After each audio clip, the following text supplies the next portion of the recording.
guys, how are ya? Thank you so much for being so supportive. I'm so grateful you are in the kitchen with me at home. I'm doing this video which is nutrition for people that are struggling with autoimmune, Candida overgrowth. It's what I've eaten to try and get myself as healthy as possible. So I really hope you enjoy it. I'd like to start off by saying I'm not a healthcare professional, I'm not a nutritionist, I'm just me in my kitchen trying to help you guys, because I know thousands of you have messaged me and you're suffering the same thing as me, and it's so frustrating not knowing what's wrong with you or how to heal yourself. So that is why I am making this video. Please remember, if you don't struggle with an autoimmune disease or having Candida overgrowth or any of these things that I've explained in my previous videos, please, please, please don't do this diet, way of eating, nutrition plan, whatever you want to label it, please don't do it.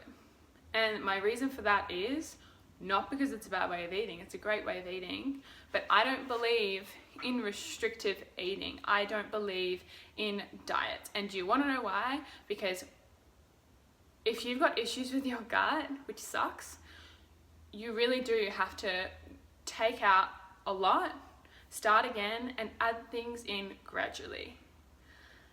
Now, if you've got no problems with your gut and you just take everything out for fun because you're like, I want glowier skin or I want better hair or whatever, all you're doing is probably going to give yourself food allergies, because when you do eat those things on the off chance, your body's like, oh, what is this?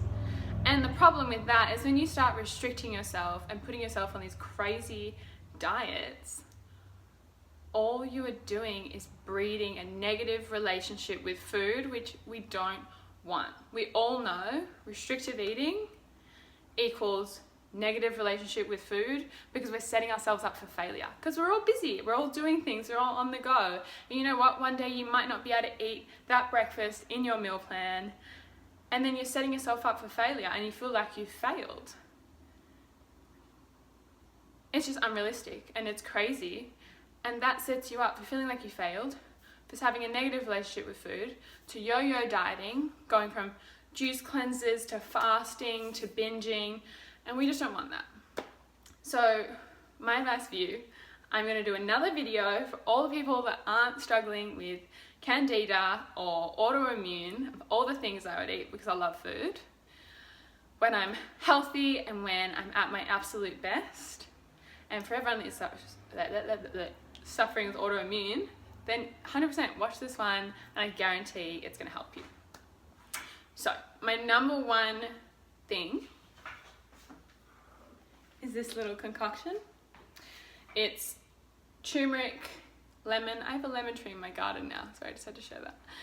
Powdered arco, which is a flower, which is really powerful in fighting, it's like an antifungal flower. So apple cider vinegar, lemon, turmeric, powdered arco, and a little bit of cracked pepper, and I mix it up with a little bit of alkaline water and drink it. I'm not going to drink it on video because my face goes very sour for a second, but I promise you it helps. I have it twice a day. Now, I'm going to show you all the ingredients I use. Then the next video, I'm going to cook them all and do like a breakfast, lunch, dinner. Just because this is going to take way too long and we're going to get to 30 minutes and you guys are all going to be like, I'm over this, can she stop talking with her annoying Australian voice? But I'm going to show you all the ingredients I use and why, and what properties they have in healing autoimmune and gut health and Candida overgrowth and all of those things. So number one thing people also ask me is, I feel like it's a lot of greens and I don't really know how to get like substantial, you know, to feel full doing a Candida cleanse. Now, these are a couple of my favorite alternatives to rice, to pastas, to all the things that a lot of us love. Millet is literally like $3 for a big packet. We love that. It takes 10 minutes to cook. You throw it in with water, chuck a cup of it in, and then I just put it in the fridge and just eat it whenever I want to add it to food. But millet actually benefits the gut, so it helps restore the good bacteria, because both of these, even though they're considered grains, buckwheat, people think it's wheat, they're actually seeds, and they're really filling. They're nuttier than your usual carbs, way tastier, and they're really good for the gut, and they leave you feeling really full. So I love millet.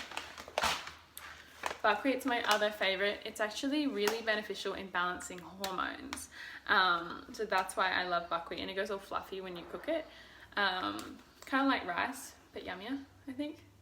So this one makes me feel really full. I do have it, not a lot of it at once, because I'm conscious of what it does to my hormones. It can make me a little bit crazy. But it's really beneficial. These two grains are, like they say in Chinese medicine, is that autoimmune and Candida overgrowth, kind of like when a house floods, you get this dampness in the body. And dampness breeds what? Mold and fungus and all these nasty things. It's the same thing with our bodies when we run down. We get this dampness. And these are a couple of grains that don't actually make that worse, they actually make it better. So they're all the foods we want to be eating, kind of like in Chinese medicine. We're going to take the dampness out of our body and dry it up and have us all feeling great again. So there are a couple of my favorite grains, if that's what we want to label them. A couple of my favorite proteins. If you're vegan or vegetarian, don't worry about it. I get it. But this is what I use. So I'm sharing it with you. Eggs, I know it's more expensive. Pasture raised are really, really, really good. Organic pasture raised eggs, so that you know they've come from a sustainable source, and they are completely natural without any added things that we don't want. I personally don't have an issue with eggs, never have done, and I think that they're beneficial for my Candida. Everyone's different, but this is what I add to my breakfast in the morning. This is the other one. Oh my gosh, it's a tuna steak. It's wild. Again, I know it's expensive. I also get wild barramundi that's from Australia that's frozen, and I defrost it. And it's wild, so it's natural. It's not filled with any sort of like farm hormones and things.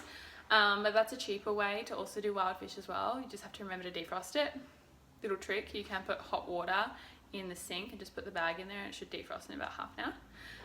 But this is really good, really beautiful source of protein as well. And fish is just full of those omega-3s and fats that are gonna just like benefit you from the inside out. Collagen. Now, literally none of our foods, well not none, but a lot of our foods don't contain collagen. Collagen is amazing for healing just about everything, and it's really not in our food. It's also good for skin, hair and nails, but that's not why I have it. I mean, yeah, for healing your skin, definitely. But I know that a lot of vegans and vegetarians don't want to have this, but it is so beneficial. I really do recommend it. Vital Proteins and Ancient Nutrition both have one. For details on collagen and its benefits, Dr. Axe tells you a lot about it. He's amazing.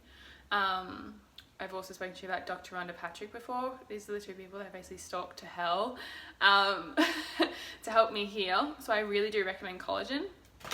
As for fresh foods, we all know, always go for cooked foods rather than raw foods. And here's why. Simply because it's easy to digest. Now, everyone says raw food is better for you for enzymes and da-da-da. Yeah, all well and good if your digestive system is all good. But if it's not, cooking is the way to go. It just really is easier to digest for your body. It's like when you were younger and your mum says, you're sick, I'm going to make you a chicken vegetable soup. It's because it's the easiest thing for your body to digest. Now, bone broth with vegetables is a staple of my diet, and I know that everyone goes on about this and a lot of people are like, ew, bone broth. Life-changing, honestly. Bone broth with cooked veg and just eating that. One, it tastes like a hug. Really does. Feels like mum made it. And two, it's so easy to digest, and bone broth has all the beautiful amino acids and everything in it that are going to heal the gut, soothe the intestines, and that's what we want. So if you want a snack or a dinner, whatever, cooked vegetables and a beautiful bone broth. Vital Proteins has a really good one. You can also get like fresh bone broth from like a Whole Foods. You can get a frozen one, but just be cautious about like how much sodium is in those, because they can be jam-packed with salt, which has left me feeling a little bit crazy the next day, just because I get really dehydrated. It's just not fun. But that is one of my #1 recommendations. Now onto greens. Coriander in Australia. In America they call it cilantro. This is so good for everything, literally everything. I put it in my smoothies, I put it on my salads, makes everything taste good. I used to hate it, and now I really like it. It's really good for like, just like it goes through and just acts like a little cleaner in the body. I couldn't recommend cilantro anymore. Dinosaur kale, broccolini, I literally just cut it up, throw it in a pan with virgin raw coconut oil, a heap of it, because it makes everything taste good. And I throw all the greens in and I cook them, and I add a little bit of Himalayan salt, maybe a little bit of turmeric, and it's really tasty. Trust me. Trust me. And I'm gonna cook it for you so you can see.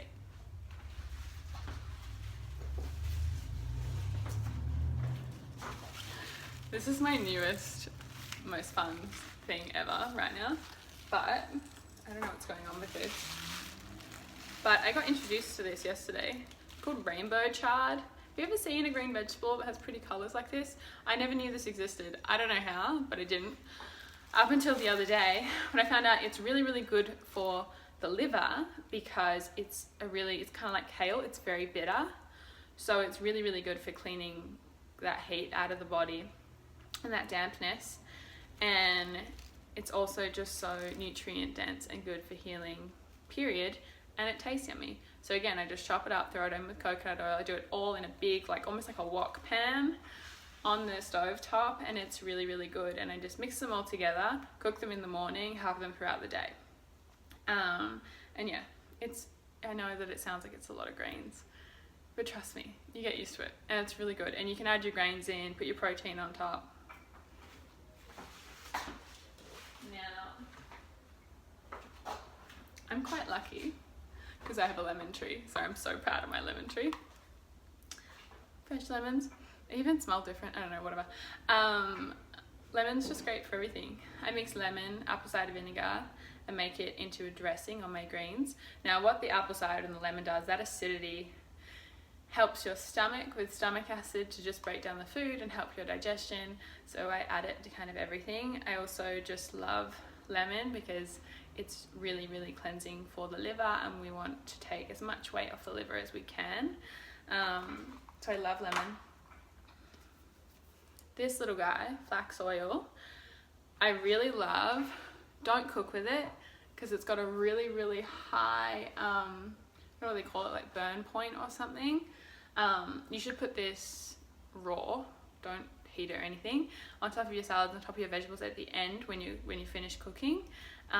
It has so many crazy amazing benefits for your like omega-3s and everything, for your skin, your hair, your nails, for your gut. It's just really good. So I cook with the coconut oil and then I put this on top because we love those good fats. My avocados aren't ripe, which makes me really sad because I'm still waiting for them to ripen. But I put avocado on literally everything, and then everything tastes good in my opinion. So all the foods I've shown you that I eat, from proteins to grains to vegetables, I'm gonna cook for you and show you what I eat morning, afternoon and nighttime, breakfast, lunch and dinner, so you can see how I use them. But don't be scared of avocados. Everyone's like, they're so high calorie, they're so high in fat. Stop, they're so good for you in so many amazing ways. So that is that. And then if I can add ginger in anywhere, I will, because it's also crazy good for you for building your immune system. And we all know that having a healthy immune system is what's going to help you heal your gut and not let the Candida go crazy in your body. And then blueberries. Blueberries are really beneficial for killing Candida. Obviously they're really good for building your immune system and leaky gut. So that's what I recommend. If I could say anything, cut dairy, cut gluten. Sorry, you gotta say goodbye to a lot of fruit as well. And just try and eat those really lean, pasture raised, grass-fed wild proteins, millet and buckwheat for your grains, even though they're seeds. A lot of greens, asparagus, broccolini, collard greens, kale. Coconut oil is your new best friend. And the last thing I love as well is sweet potato or squash. Squash is my favorite. So I'll cook that up, throw it in a blender and make a soup. What that does is it's really beneficial for cleaning your spleen, which is really important in digestion as well. And I know they're saying Candida avoids starchy vegetables and sugars, but if you're gonna have anything, have that, because it's really beneficial for your digestion. So I would add that in as well. But I really hope that that helps. Please remember what I said at the beginning. If you don't need healing right now, if your gut is fine, you don't have any crazy food allergies, nothing weird's going on, please don't restrict yourself from anything that you're eating. At the end of the day, the healthiest diet is the least restricted. It's having balance and living life fulfilled and not feeling guilty for having a little bit of gluten or a little bit of something sweet or whatever. It's just about eating wholesome, whole, natural food, and that is the best way of eating, unless you have a bit of a upset gut like mine. And then if you do have Candida overgrowth, this is the best diet, period. I'm not a healthcare professional, but I am sharing with you my story because it breaks my heart to know the thousands of you that have DM'd me that are going through similar things to what I am. So I'm getting better, which makes me want to share with you what I've been doing. So I really hope it helps. And the next video, you can follow on a day in the life of me, breakfast, lunch and dinner. And I'll show you what I do to cook all of them. But I've actually got something really exciting to share with you guys really soon. Which is coming really soon, which is all just about me and wellness and trying to just, heal everyone from our mental states and how that manifests into our physical states. So I'm really excited about that. But yeah, I really hope that helps, and I really appreciate, I'm so grateful for you guys for supporting me. So please like, share, comment, whatever, subscribe. So you can keep up to date with what I am sharing with you guys, and happy healing.